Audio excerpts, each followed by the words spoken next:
Ramos, de aquí de la Universidad de Valladolid, y Juan Herrero Diegues, también de esta casa. Y bueno, esperemos que disfruten. Vamos que lo disfruten.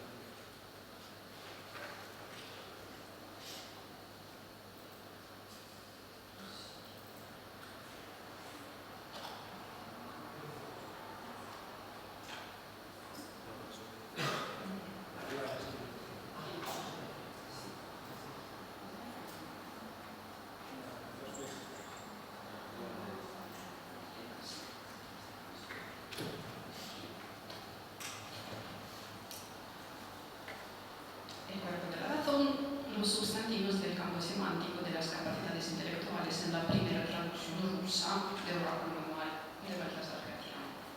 El oráculo manual de Baltasar Gracián, aparecido en Huesca en 1647, es un texto que tendrá destino paradójico, un texto que tuvo más éxito en el extranjero que en la misma España. Nos lo dicen tres hechos. Primero, la presencia de él en las bibliotecas. La Editio Princeps se conserva en Argentina, en Dinamarca y en Italia, pero no en España. Segundo, en los siglos XVII y XVIII, la mayoría de las traducciones del oráculo tienen como texto básico la traducción francesa de Nicolas Amblo de Lausey. Tercero, la misma versión francesa conoció más impresiones de la española. Por ejemplo, el siglo XVII, solo el siglo XVII, conoce 15 impresiones del texto de Amblo contra 6 del original. La popularidad del libro en el extranjero es impresionante e incesante. Solamente en los primeros 100 años de su historia cuenta con traducciones en francés, y son dos traducciones diferentes, inglés, alemán, latín, italiano y ruso, la de que me ocupo yo. Al día de hoy podemos contar con muchas otras. Han traducido el oráculo en Japón, en Estonia, en Israel, en Kazajistán, en Corea, en los Estados Unidos y otros países. Y eso, no obstante, el texto no es fácil ni de traducir ni de entender. Los propios españoles han creado una versión en el castellano simplificado. Y el traductor francés, el primero, Amblo de Lausey, lamentaba en el prólogo de su traducción lo difícil que era el estilo de Gracián. Así que esta es la cita. Il ne faut pas s'étonner si Gracián passe pour un auteur abstrait, unintelligible et par conséquent intraduisible, car c'est ainsi qu'en parlent la plupart de ceux qui l'ont lu. Et je sais même qu'un savant, à qui quelqu'un de mes amis disait qu'on le traduisait, répondit que celui-là était bien téméraire qu'il osait se mêler de traduire des œuvres que les Espagnols même n'entendaient pas. En efecto, en su traducción, Amblo simplifica y explica el oráculo, integra las construcciones elípticas con pronombres y sustantivos, elimina las anástrofes, añade fragmentos de otras obras del jesuita que comentan algunos de los conceptos clave. Amelot adaptaba el texto al lector francés de la corte de Luis XIV en la época posterior a la gramática de Port-Royal, es decir, la época que considera la lengua como estructura sobre todo lógica y por eso ordenada y clara. En la Rusia de 1741, el texto graciano ofrece aún más dificultades a su traductor. Después de la revolución política y cultural obrada por mano de Pedro el Grande a principios del siglo XVIII, en Rusia circulaban muchos tratados técnicos traducidos de idiomas europeos, pero ninguna obra estrictamente literaria.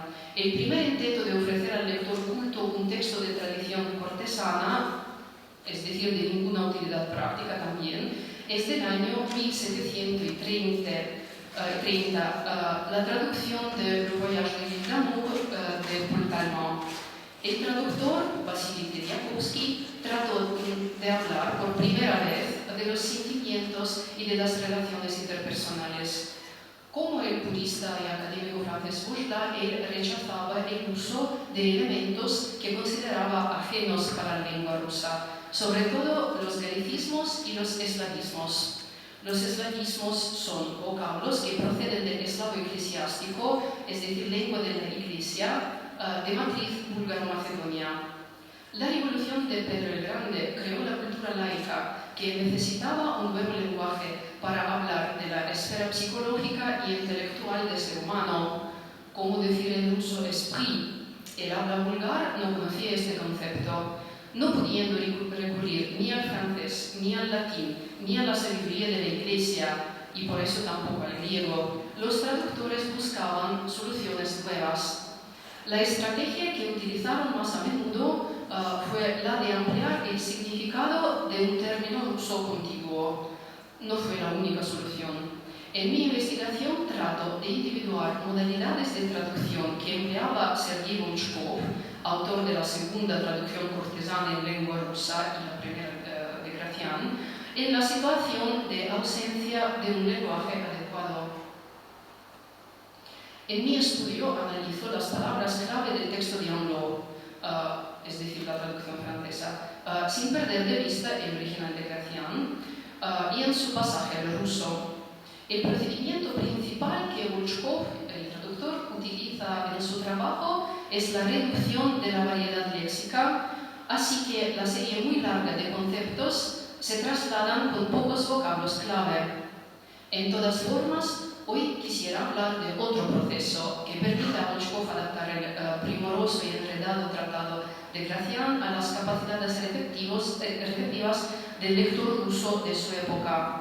Se trata del empleo de metáforas corporales en contextos donde el original francés utiliza conceptos de área psicológico-intelectual y el español también. Me serviré también del texto español, sea para aclarar los ejemplos para el público hispanohablante, sea para demostrar la efectiva distancia entre el texto original y su versión rusa, que se diría a San Petersburgo en 1740. He encontrado 31 casos de uso de sustantivos que representan parte del cuerpo o el mismo cuerpo en su totalidad, no motivado por el texto original. Sin embargo, no en todas las ocasiones se puede hablar con seguridad del uso personal del traductor. Probablemente en algunas situaciones se trata de metáforas habituales para hablantes del ruso. Vamos a ver un ejemplo. Así que aquí primero tenemos el original español, la máxima, el número lo podéis leer después del ejemplo. Después tenemos la traducción francesa de la misma locución y la traducción rusa con la traducción de este ejemplo ruso muy literaria en español que he hecho yo para que sean un poquito más claros los ejemplos. En este ejemplo, Volchkov, el traductor ruso, traduce fantasía, no por fantasía, que hoy existe en ruso, fantasía, sino con la locución según su propia cabeza. Probablemente esta traducción es debida a la tendencia de evitar los galicismos y los latinismos.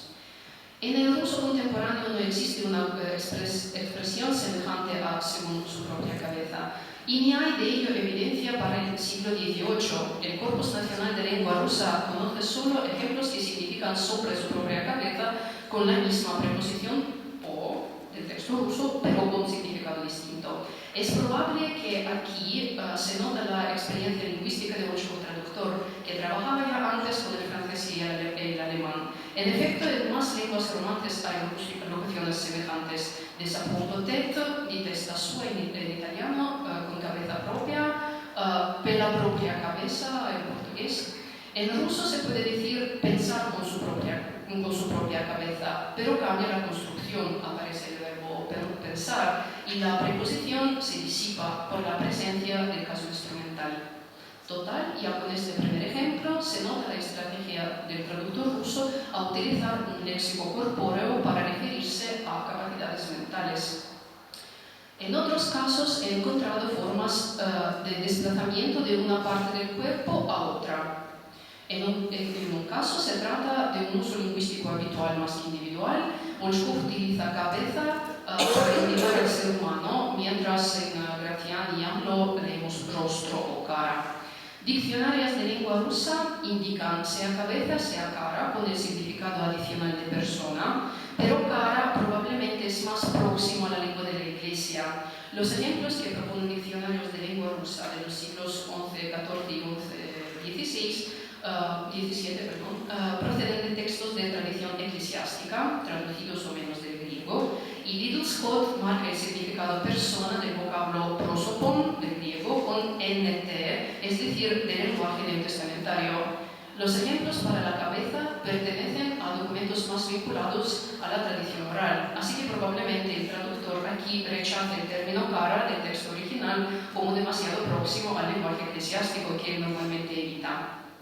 Una misma motivación justifica probablemente otro caso. El surverb francés es inexplicable para mí aquí. En el original español hay cabeza y la construcción montegalatez no solo existe, sino en el propio siglo XVII, con el mismo significado de embriagar. El diccionario Trésor de la langue française recuerda un ejemplo de El avaro de Molière. Al contrario, es comprensible el pasaje del traductor ruso de cerveau a cabeza, la palabra mos, cerebro, en los ejemplos que nos dan los diccionarios, el de los siglos XI, XIV y Sresnevsky, tiene que ver, ella también, con el lenguaje eclesiástico. Pero es curioso que de este modo se aproxima el traductor ruso a la versión española, de la que el traductor francés había alejado en este pasaje. Ahora vamos a examinar los casos en los que la elección del término con el significado corporal no es debido a un uso lingüístico ya consolidado, sino a las preferencias individuales del traductor. Empecemos por dos ejemplos que parecen conectados el uno con el otro. La hermosura, que en este ejemplo se niega a descubrir toda su cara, pero enseña una parte, es una metáfora que procede de otro tratado graciano, el Discreto, de un fragmento que AMLO incluye en su traducción de la Máxima 85. El texto alude a la anécdota narrada por Tácito sobre la segunda mujer del emperador romano Nerón, Sabina Popea, que no descubre jamás su hermosura. Gracián elenca diversos elementos de su cara, pero no utiliza este vocablo, ni tampoco lo hace AMLO, el vocablo cara, mientras Volchkov lo hace dos veces. Aquí tenéis la traducción española de la traducción rusa. Este fragmento puede inspirar una discusión larga. Son dignos de atención las definiciones que se dan de Popea, la cual del texto francés, el descarte del traductor ruso de la envidia que la mujer siente por sí misma. Pero lo que nos interesa aquí es que Volchkov es tan impresionado por la historia que la repite, como hemos visto antes, en la Máxima 170, cuando trata el tema de sabiduría. Explicar lo abstracto a través de lo concreto, esta es su estrategia. Explicar tal vez es simplemente explicitar lo que es implícito. Esto pasa sobre todo cuando se trata de una antítesis. El estilo graciano es conocido por su inclinación a la antítesis. La encontramos en el siguiente fragmento. Se comienza con la antítesis básica vivo-muerto y a esa se añade una antítesis paralela, impresionante por su novedad, sentimiento, estimación. Y AMLO aquí es explicativo. Quiere personalizar la construcción impersonal que le vuelvan las espaldas y la concretiza en la figura de la fortuna. La pareja sentimiento, estimación desaparece y deja espacio al conjunto menos eficaz pero más llano, la flexión que no ressentirá sa reputación. Es decir, AMLO tiene la tendencia de volver las cosas más claras y menos enlazadas. Él dobla la estimación y crea fortuna y reputación. La fortuna sepulta el protagonista imprudente, pero él es vivo y tiene la capacidad de sentir el dolor. Volchkov elimina el juego macabro de palabras, quizás podría ofender a su lector ruso, mucho más tradicional en aquella época, y en su texto la fortuna juntos a su gloria. El significado en su versión es todavía el mismo del original graciano. El prudente tiene que poner cuidado para que no pierda ni por un segundo la estimación de los demás. La misma tendencia creciente de explicitar aquí, Gracián contrapone el ingenio al espinazo y el ser agudo al ser laborioso. AMLO conserva el cotejo. Volchkov simplifica el contexto anatómico rendiendo espinazo con espalda, pero no renuncia al contraste entre lo que pertenece al cuerpo y lo espiritual. Es que obra con dos conceptos más básicos, ya no ingenio espinazo, sino cabeza-espalda. De esta manera, en el texto ruso surgen muchas más partes del cuerpo que en el original. ¿Qué es el porte de una persona? La lengua rusa de la época de Volchkov era pobre en lo que se refiere a vocabulario psicológico. Y el porte es además un concepto complejo. En ruso contemporáneo existe una traducción perfecta, del verbo вести, portar, conducir. En la época de Volchkov tenía el significado más concreto y sencillo, de costumbre. El diccionario del siglo XVIII todavía no ha llegado a las palabras que empiezan con po y la relativa parte del corpus nacional de lengua rusa es bastante pobre. De todas maneras, en el corpus, la primera manifestación de поведения en el sentido del porte es de 1764 en un edicto de Catalina la Grande. Es posible que la idea del porte llegue a Rusia con la Ilustración. ¿Y cómo se comporta Volchkov muchos años antes? Cuando encuentra en el vocablo francés le port, que equivale al porte español, en un fragmento de discreto, lo verde con cara y cuerpo. Así procede también con la donosidad, la plaisanterie de la traducción francesa, del porte y de la expresión. El significado se desplaza hacia las partes del cuerpo. De todos los conceptos de la esfera cognitivo-intelectual-psicológica, el vocablo esprit de la lengua francesa quedaba el más difícil para el traductor ruso. De gran uso en el texto de AMLO corresponde en Volchkov a razum, la palabra que traduce a sí mismo, raison, génie, jugement, prudence, intelligence, pero sobre todo es la traducción principal de entendement, hasta llegar a una solución, por decir así, desesperada, que podéis ver aquí. Y aquí volvemos a ver otro ejemplo de antítesis implícita que se hace explícita en el texto francés y aún más en el texto ruso. Permanece la idea de que ocultar la verdadera dimensión de su propio ingenio sea lo que provoca veneración más profunda. Gracián habla de caudal, mientras que en AMLO el concepto ha sido desarrollado en a dónde va su ingenio. La incapacidad de Volchkov de traducir esprit aquí se resuelve en la metáfora de la conquista y en el uso de la antítesis cabeza-cuerpo, con la introducción de otra antítesis referida al mundo de las construcciones, es decir, fundamento casa. Volchkov tenía que razonar en las coordenadas primordiales del mundo ruso. Gracias.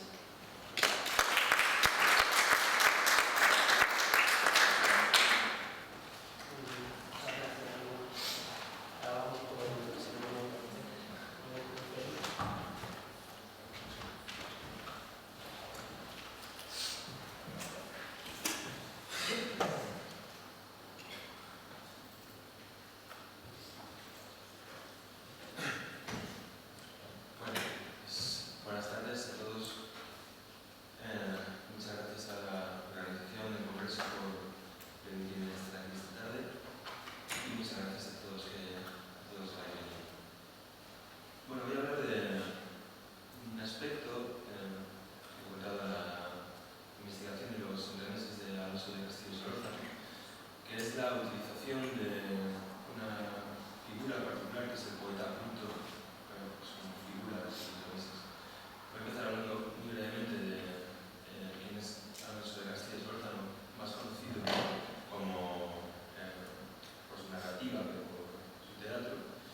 pero también es dramaturgo, digamos.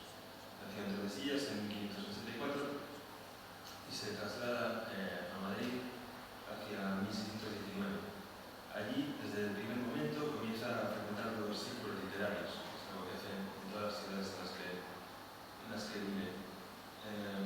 Parece ser que acudía sobre todo a la Academia de Madrid, organizada por Sebastián Francisco de Medrano, donde debió coincidir con su admirado Lope de Vega y entre otros muchos autores de la época, pues también con autores como Salas Barbadillo y Hurtado de Mendoza, que muy probablemente influyeron en su obra, entre meses como el examinador Miser Paloma y el licenciado Dieta, de Hurtado de Mendoza, y el Tribunal de los Majaderos, el Remedios de la Naturaleza y el Comisario contra los Malos Gustos de Salas Barbadillo, quien además, Salas Barbadillo, publicó sus entremeses insertos en obras narrativas del mismo modo que después lo hizo Castillo Sorda.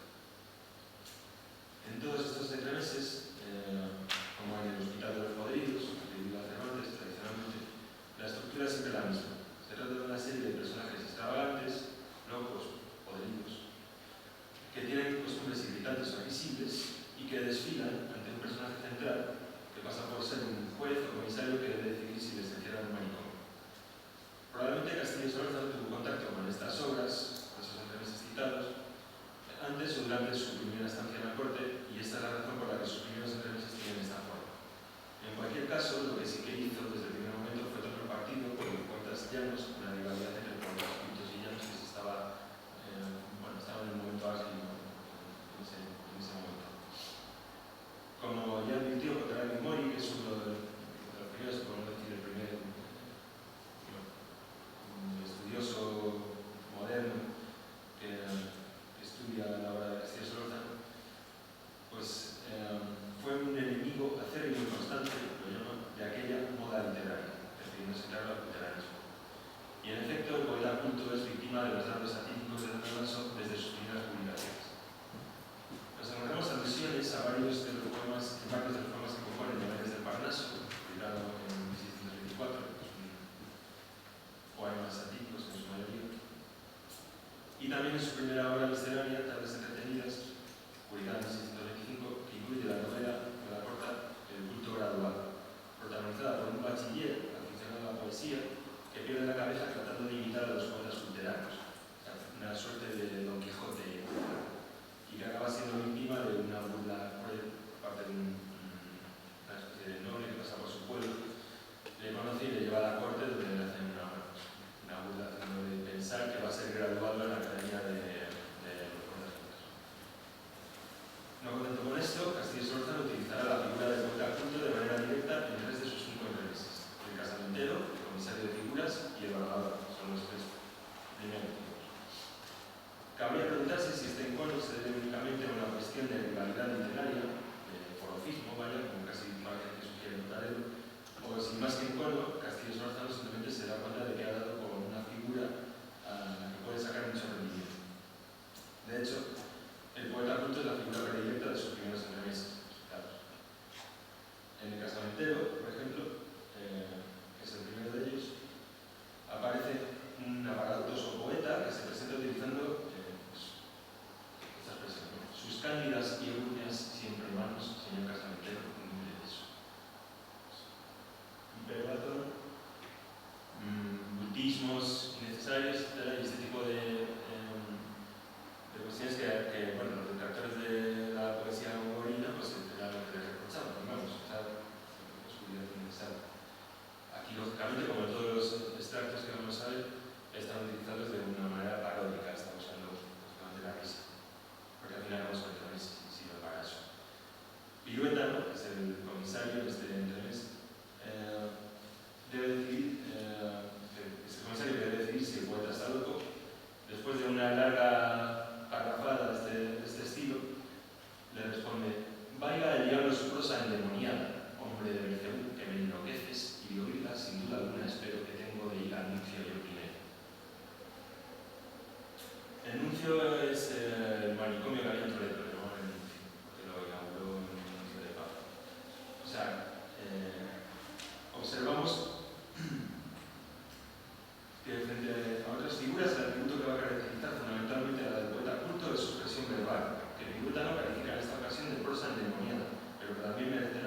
frecuencia el calificativo de oscura. La crítica de Castillo Solórzano no alcanza solamente a las formas de expresión de los malos poetas cultos, sino también alcanza otros aspectos de la rivalidad, como a los propios poetas. En el Casamentero observamos un ejemplo de ello cuando el poeta culto proclama su aversión por las comedias de Lope de Vega a David de los poetas llanos, y su interlocutor Iguetano interpretará esto como la prueba definitiva de la locura de ese hombre. Esto es el non plus ultra de los versos, porque de los de Lope yo renuncio. Vos seréis archiloco de mi nuncio, a Lope despreciáis. ¿Qué vale Lope si a mi paso no llega su valor? Herejías poéticas, blasfemias, no se pueden sufrir. Bueno, en este caso también Iguetano, ese comisario, está siendo más papista que el Papa, ¿no? Porque lo considera directamente una herejía poética, una blasfemia, está divinizando un poco, claro, también satíricamente a lo de a pesar de que era seguidor suyo. Pero una vez más se sirve como una técnica de reforzamiento del contenido humorístico del entremés. Esta misma figura, con las mismas características, vuelve a aparecer en el comisario de figuras. En este caso, el poeta se ve obligado a comparecer ante el comisario del Nuncio de Toledo al haberle atrapado en los alguaciles en plena composición de un soneto. Como el juez que observa las pruebas del delito, el comisario lee espantado un cuarteto ridículamente oscuro, lleno de neologismos absurdos. Bella y difusa ansia al gente a paratonizar la cúpula, crepusculante aurora se vincula a deliciosa antelajes si esplendente. Después de leer tal cosa, el comisario no tiene ninguna duda del carácter de figura del poeta y se lo hace saber respondiéndole de esta manera. Figura, figurón y figurísima, figura de figuras sentimientos, que es lo mismo decir cuento de cuentos, escribes en el limbo o en el infierno que con lo oscuro das tormento eterno. Además, tenemos la calificación de oscura en este caso.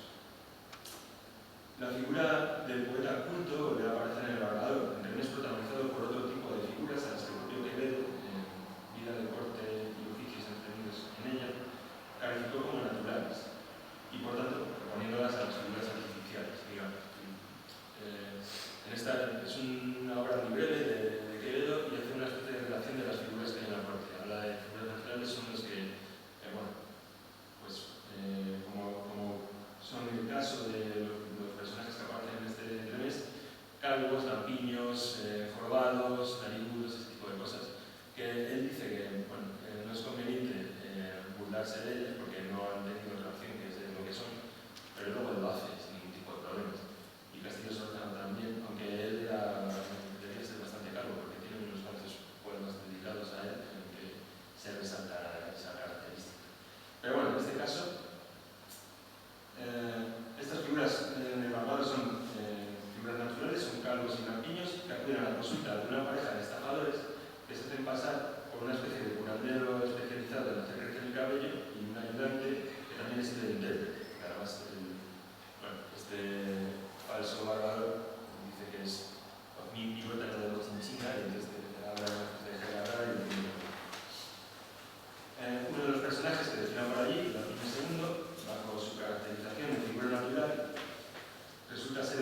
silogismo. Bueno, la técnica, digamos, es muy similar a lo que se trae. Como ejemplo, este divertido diálogo entre el enfermo fingido Ginés, entre este diálogo que ocurre es que Ginés, este personaje, bueno, finge estar muy enfermo, muy gravemente enfermo, primero para probar la fidelidad de su mujer, que como en otros entremeses clásicos, digamos, está deseando que su marido se muera, pues es una especie de conato de malvavidad, con viejo cornudo, ese tipo de cosas, pero además hace llamar a los médicos porque se quiere burlar de ellos. El objeto de la burla en este caso son los médicos, la medicina. Los médicos además se llaman Rebenque, Ribete y Matanga, por eso no es absolutamente parlantes. Y dice, ¿no tranquiliza el tesón? No lo entiende. No lo entiende. Digo, si lo vigoroso suele estar intercandente, menos lo digo a entender. Si lo sensible padece presión universal sin darle lugar al requis, no puedo hacer expansión si Clara no me habla en mente. En este caso ya incluso el propio Ginés acaba utilizando un verbo bastante gracioso. En fin, termino antes de que me lleguen los avisos. Bueno, pues hemos visto que sí, Castillo Solórzano fue un azote, digamos, de los poetas cultos, de la manía gomorina y este tipo de cosas, también en sus entremeses, ¿no? como su narrativa y en su poesía satírica. Pero más allá de valer para significarse dentro de la polémica, la rivalidad, que probablemente, bueno, pues, fue una rivalidad literaria mucho más sumergida de lo que podemos imaginar que fue, o al menos enconada, no lo sé. Pero probablemente no fue así. De hecho, él mismo, en el último de esos entremeses, en la Castellera, hace un juego bastante conceptista. No lo tenía porque no era el tema, pero o sea, utiliza este tipo de conceptos para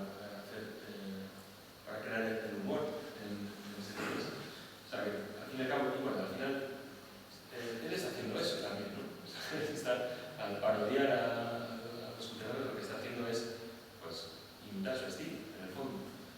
Entonces, más allá de significarse en esta rivalidad, yo considero que Castillo Solórzano debía entender que el poeta culto tenía cualidades para convertirse por derecho propio en figura de trenes.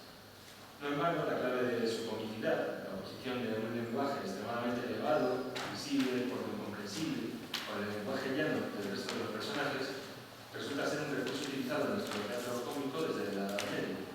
Si en el teatro de Juan de Encina la risa la provocaba la colisión entre el sayagés de los pastores y el lenguaje cortesano de los caballeros y las damas, en los entremeses de Alonso de Castillo Solórzano, ya en el siglo XVII, la risa se busca confrontar el lenguaje de los nuevos poetas con el registro más coloquial de sus interlocutores, que en definitiva estaban mucho más cercano a los posibles espectadores o lectores de las obras en cuestión.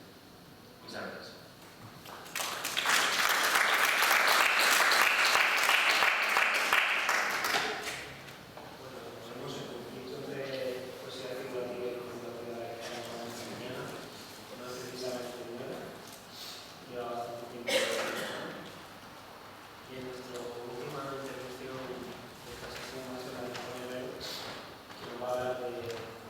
La autoría del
como objetivo principal proponer un protocolo de actuación para casos de atribución en textos en verso del siglo de oro. Asimismo, también trato de determinar si la novela El sueño de la vida de Aragón y otras fue escrita, como dice la tradición, por el benedictino Fray Melchor de la Serna, o por el contrario, fue escrita por el poeta sevillano Cristóbal de Tamariz, también autor de novelas eróticas en verso, y también, al igual que Melchor de la Serna, otro hombre que pasó una buena temporada en la Universidad de Salamanca a finales del 16 y tendrá buena parte de culpa en la proliferación de estos textos eróticos. Y por último, este estudio supone también un acercamiento a las 4 novelas eróticas en verso, esta y otras 3, atribuidas por la tradición a Fray Melchor, y de las que, bueno, a medio largo plazo me propongo sacar una edición de esos textos que no están editados de manera independiente. Esas novelas son la novela del Cordero, que es una reelaboración de la historia de Pitas Fallas, del pintor Pitas Fallas, que conocéis perfectamente, la novela de las Madejas y la novela de la mujer. En este trabajo han sido muy importantes los programas que pueden ver en pantalla, tanto el paquete estilo de RStudio como el programa Ancong, para calcular el chi cuadrado. Luego me detendré un poco en esos aspectos. Si bien este último procedimiento del cálculo del chi cuadrado exige, como mencionaré después, más horas de trabajo de investigador, más preparación de los textos, lo que conlleva incrementar las posibilidades de error humano, y además no permite trabajar con todo el corpus de textos a la vez. A continuación me voy a dedicar a hablar un poco del contexto histórico en el que se escribieron los textos que son el objeto de este estudio, y del erotismo que he mencionado ya en torno a la Universidad de Salamanca a finales del siglo XVI, para pasar después a explicar el proceso y las conclusiones de esta investigación. En primer lugar, es obvio que ni Cristóbal de Tamariz ni Fray Melchor de la Serna pudieron editar sus novelas eróticas en vida, lo que obliga a contemplar la posibilidad de que otra persona se hubiera encargado de copiar los textos manuscritos que conservamos. Por otro lado, debemos afirmar que términos como erotismo y erótico son imprecisos. Estoy citando a Cantizano. Son imprecisos, mutables, fruto de las vicisitudes culturales históricas de una determinada época. Pero, en fin, para no alargarme divagando sobre los términos de erotismo y de erótico, bueno, podremos decir que nos movemos en el terreno de las alusiones más o menos explícitas al aparato reproductor y a las prácticas sexuales de todo tipo, entre las que el adulterio ocupa una posición privilegiada como no podía ser de otra manera. La novela de las madejas, por ejemplo, se pierden unas madejas de hilo y se encuentran 3 mujeres que van de camino en burro, empiezan a pelearse por quedarse las madejas y tienen que intervenir el alguacil del lugar, y lo que les dice es, bueno, pues estas madejas se las va a quedar la que haga una burla más ridícula y más divertida y deja en peor lugar a su marido. Entonces, pues bueno, se acuesta con un cura. Son textos interesantes. Yo recomiendo la lectura para pasar un ratito así agradable, ¿no? En fin, hablamos, cuando nos referimos a literatura erótica, de 3 características fundamentales: el predominio del erótico como tema, la utilización del verso y la contextualización en el marco de la España del siglo XVI. Respecto a la difusión de los textos, a pesar de que resultaría, como acabo de decir, una tarea nada fácil, primero por la censura y después porque generalmente no se edita la poesía en los siglos de oro, no nos han llegado en uno sino en varios manuscritos. Por ejemplo, el manuscrito Fuente del Sol, el Cancionero de Clase de Rávena, o el manuscrito 22.028 de la Biblioteca Nacional de Madrid recogen estos textos. Pero ¿cómo pudo ser que estas obras prohibidas llegaran sin tanta difusión? Bueno, podrían apuntarse varias causas. En lo que respecta al género, como digo, es más sencillo hallar textos eróticos completos si son en verso. Normalmente son más breves, y esto hace que sea más fácil transmitirlos de forma oral o manuscrita en cartapacios y, por tanto, fuera del control de la censura. Además, pese a la creciente importancia de la imprenta, ya desde principios del XVI, la transmisión de estos textos poéticos, bueno, de los textos poéticos en general, incluso de los textos poéticos serios, salvo si pensamos en excepciones como algunas obras de Góngora, continúa siendo manuscrita. Por tanto, es falso que por el simple hecho de haberse conservado en un cartapacio un texto estuviera ya condenado al ostracismo. Así pues, admitimos que es más difícil que la poesía erótica llegue a imprimirse, pero con todo y con eso puede circular de manera extensa y llegar a ser bastante conocida. Es el caso de textos como El cancionero de obras de burlas provocantes a risa, que sale en Valencia a principios del siglo XVI, en 1519, o las varias versiones que nos han llegado del Jardín de Venus.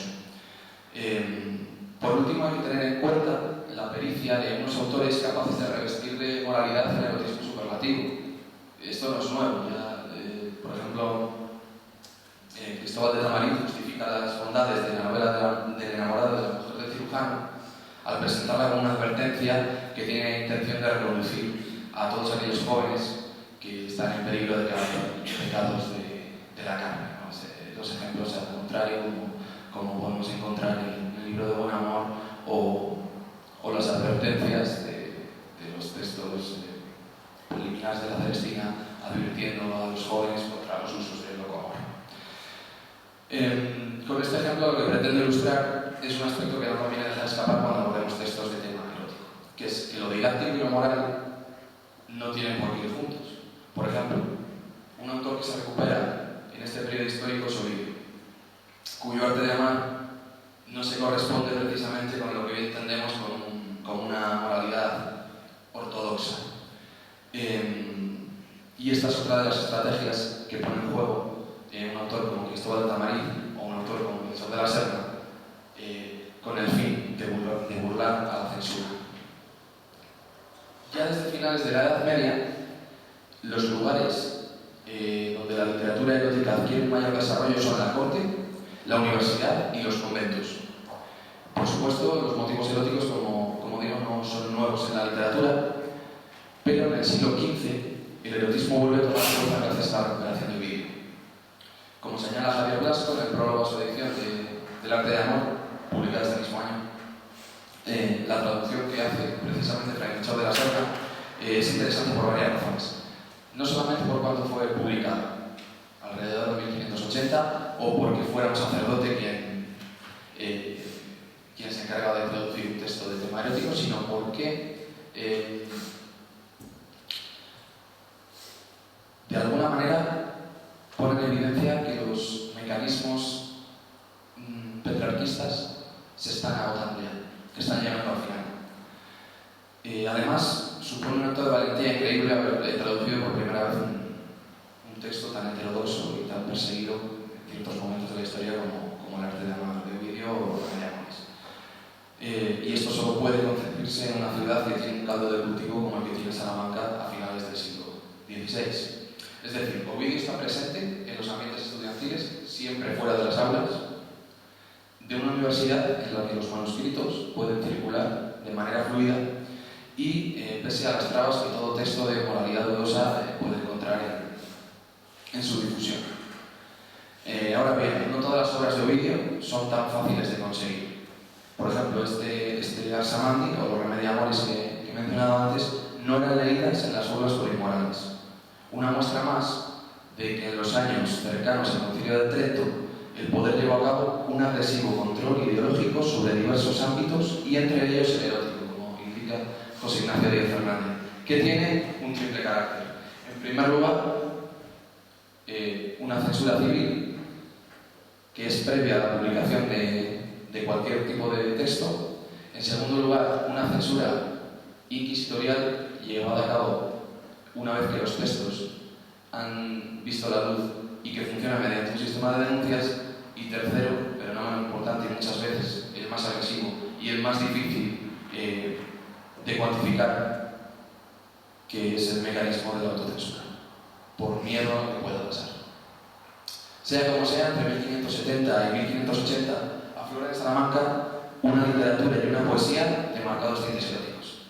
Se trata de una escritura carnavalesca que tiene como principal objetivo divertir y subvertir y que toma como modelos la hembra placentera del libro de Buen Amor, la Celestina y esta recuperación del vídeo que estoy mencionando.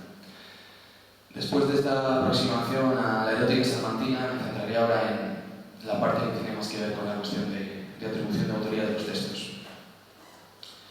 Para tratar de dilucidar la autoría de textos anónimos y apócrifos también, como son estas novelas eróticas en verso, que sí que se sabe de quién son, pero no iban firmadas, como mucho hay alguna atribución en los manuscritos en los que se encuentran, resultan de gran utilidad los mecanismos que pone a nuestro alcance la estilometría, es decir, los programas informáticos. Podríamos definir esta rama de la lingüística forense como una de las metodologías de análisis cuantitativo textual más frecuentemente utilizada en las humanidades digitales y cuya principal utilización ha sido la atribución de autoría para lo que se ha demostrado notablemente sólida. Como ya he adelantado, el primer paso para poder aplicar una metodología cuantitativa textual evidentemente es disponer de los textos. Por lo que el primer paso tiene que ser necesariamente modificar y unificar la grafía de las novelas de ambos autores, Cristóbal de Tamarit y Fray Melchor de las